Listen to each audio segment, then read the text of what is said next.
Top 5 signs na tumatanda ka na pala.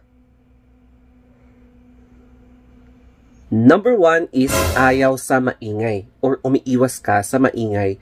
Lalong-lalo na kapag oras na gusto mong mag-rest.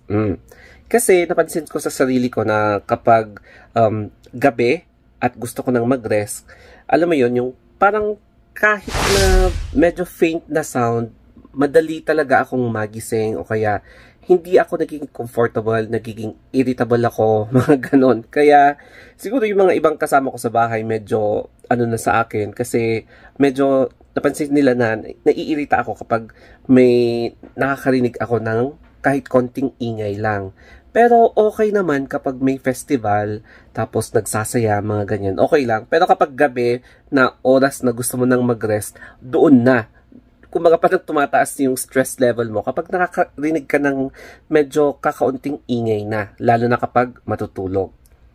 Second is mga wrinkles sa mukha. Nagkakaroon ka pa ng eye bags. Ayan. So sa akin, ayan, nag-start na yung laugh line ko dito na lumalalim. And then, dito naman sa forehead, pansin nyo itong ano, ayan o. Ayan. Tapos yung wrinkles ko dito, ganyan. May lumalabas ng wrinkles. Tapos kung minsan, kapag kulang talaga ako sa tulog, yung crow feet. Ayan, may mga crow feet talaga ako. Ayun o, eto. Kaya kapag nag-i-smile ako, ayoko nang naggaganon pag nag-smile yung ganon lang. Para hindi mag-reveal yung mga crow feet. Tapos, ayan, dito rin. Diba? Ang dami ko ng lines sa face. So, yun ang napapansin ko ngayong tumatanda na. At ito na yung mga visible signs. Third naman is low energy sa mga party. Kumbaga, hindi na ako katulad dati na pumaparty.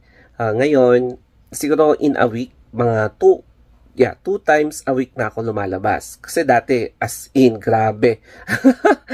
So, ang napansin ko, ayoko na sa mga club or yung maiingay. Pati yung mga may malalakas ang sounds sa folk sound, yung mga acoustic na malalakas. Kasi mas gusto ko na yung nag-uusap kami, mga ganon. So, ganon din yung mga kabatch ko.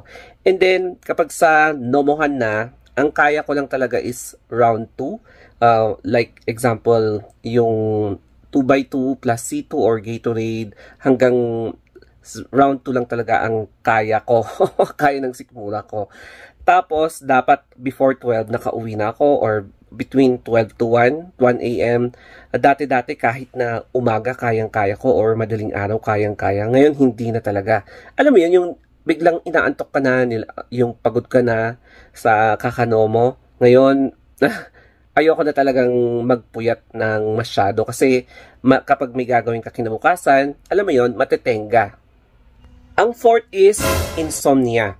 So, lately, siguro this month, tsaka nung last year, nakakaranas na ako ng parang nahihirapan talaga ako matulog.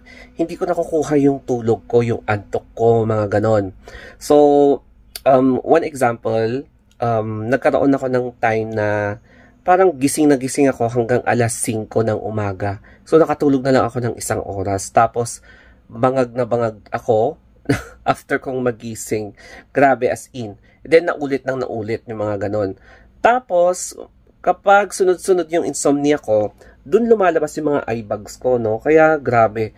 Hate na hate ko talagang nagkakaroon ng insomnia. Kaya, alam mo yun, umiinom ako ng gatas, mga ganon. So, ayoko naman na to the point na nagre-rely na ako sa mga supplements, yung mga melatonin. So, dadaan ko muna sa gatas, baka malay mo. Unti-unti kong ma-control or ma-prevent yung insomnia. Number 5, mas gusto kong nagkukulong na lang sa bahay. Hindi ko alam kung bakit. Parang napansin ko sa sarili ko na mas gusto ko na lang umuwi kaysa gumagala-gala, no? Siguro kapag gusto ko mag-distress, doon lang ako gumagala. Pero most of the time, especially kapag wala naman akong gagawin, sa bahay na lang ako. Nagbabasa, mga ganon. O kaya nagmamarathon ako sa YouTube, mga ganon, no? And hindi ako katulad dati na kahit na wala akong ginagawa, yung madali ako mabore. Ngayon, it's okay. Siguro they find it boring. Pero ako, hindi ko alam kung bakit mas prefer ko ngayon yung ganun. And kapag nasa may gusto akong bilhin, tsaka na lang ako lalabas. So, chinachamba ko na pag uwi ko after work, doon na lang ako bumibili para hindi na ako labas-pasok ng bahay. Additional is yung pagsinghot ng mentol. So, aminin nyo yan, pati rin kayo. So, nakakapag-relief talaga pag nagsisinghot ka ng mentol. Parang ganon. One example is itong white flower. Ayan, white flower siya. So, menthol siya and hindi lang ito yung parang gusto natin inaamoy, no? May mga inhaler, Vicks inhaler, tapos yung Thailand na balm na yon na mint din or yung katialis na meron din siyang parang menthol na inhaler. So, mga ganun, no? Hindi ko alam kung bakit, but nakapagbigay din kasi siya ng comfort. So, pinapadilate or pinapaluwang niya yung nasal cavity natin para mas balik sa normal yung airflow natin. Kaya natin sinisinghot to. And ang isa pa is, kumukonti yung friends. Yung isang reason is, napipili mo na kasi or nasasalang mo kung sino yung tunay mong kaibigan. Yung pangalawang reason is, umiibang place sila, nagma-migrate, nag-abroad, kaya wala sila dito. Yung iba naman jumojowa or nakipag-asawa na. And syempre, priority nila yung partners nila kaysa sa friends kasi mas masaya sila kapag may partner. Yung iba naman, nagkakasakit, syempre, tapos yung iba naman, pumupunta na sa heaven na wala sa oras dahil sa aksidente, mga ganon, or sa atake. Kaya, alam mo yun, nakakalungkot lang. Kaya, ganun talaga ang buhay, no? Pagtanda natin, nababawasan yung friends. Ang isa pa is, nagme-maintenance. Yes, syempre, ayokong matulad sa mga relatives ko, tsaka sa mga iba pang friends na biglang inatake. Naalala ko, 1 week ago, itong friend ko, sabi niya, proud siyang hindi siya nag-maintenance kasi sa tingin niya wala naman daw siyang sakit, pero nung isang araw bigla siyang, alam mo yon, inatake tapos sinugot siya sa ospital. 5 beses siyang ni-revive pero wala na. Final diagnosis niya is massive heart attack. So ayoko mangyari yun sa akin. Kahit na nagme-maintenance ako, at least minomonitor ko yung health ko, minomonitor ko yung laboratory values, kung may abnormalities ba, para at least i-correct agad bago magkaroon pa ng problema. Ganun din yung mga nangyari sa mga pinsan ko na hindi nagme-maintenance, tinigil nila, pero ganun din, biglang na-stroke at na-tsugi din. So, mag-ingat talaga tayo, ingatan natin ang health natin because we only have one life to live. Alagaan natin kasi life is so short.